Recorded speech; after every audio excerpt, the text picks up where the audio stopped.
21 years old. I married a young man who was a small businessman in the city. My parents went to my wedding so as not to look bad in society, because up until then they still didn't talk to me because I had fallen in love with Jesus. 1 year into the marriage, I got pregnant and had a miscarriage 3 months later. Some time passed, I got pregnant again, and I had another miscarriage. They discovered that I had a progesterone deficiency and that I couldn't get pregnant or carry a pregnancy to term without medication. So I took medication, got pregnant again, and 8 months into the pregnancy, on the very day I turned 24, my first daughter, Leticia, was born. She was white, had blue eyes, and was beautiful. My mother was still very far away from me. My parents didn't get close to me because they must have fallen in love with God. I remember that my mother went to the hospital because she was the first granddaughter that had arrived at the house. And grandchildren break the hearts of our grandparents and parents, right? Mom went to the hospital and I remember thinking, what a great thing. How great that my mom came here now to see me, to see her granddaughter, right? And I remember that when my mom arrived, about 10 minutes passed. They asked my daughter to ask the nurse to give me the baby a bath and give her back to me so I could be discharged. They handed the baby over, waited a little while. My mom left the room. They also called my husband and I was left alone. And I still said to God, how great that nothing had to happen, because now my mom started talking to me again and she simply kept talking to me. I remember that at that moment,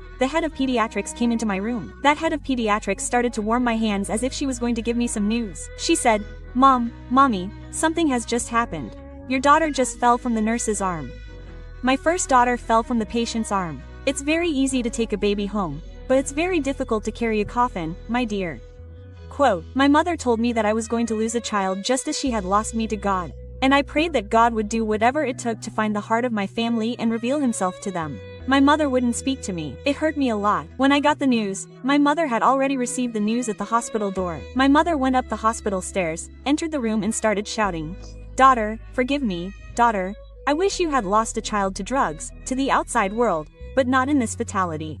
My mother started hugging my legs, kissing my legs, but it was the first time I saw my mother say that she loved me. It was the first time she held me. It was the first time my mother had time to tell me that I was special and important to her. And there was a moment of restoration, of forgiveness between my mother and me.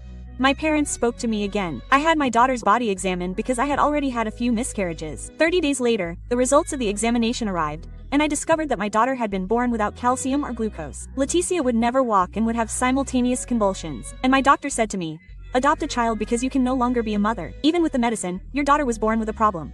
Quote, and I said that I believed in a God capable of changing our lives, our stories, our fate. A year later I gave birth to a beautiful, perfect and healthy child named Angelitza. 3 years later I gave birth to Annelise, but 3 years later I gave birth to Sereno Jr. They were all perfect and healthy.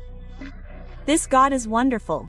I was able to understand something in my life, that when we think that we are nobody and that there is no way to solve our story, there is a God capable of performing a miracle in our life. Yeah.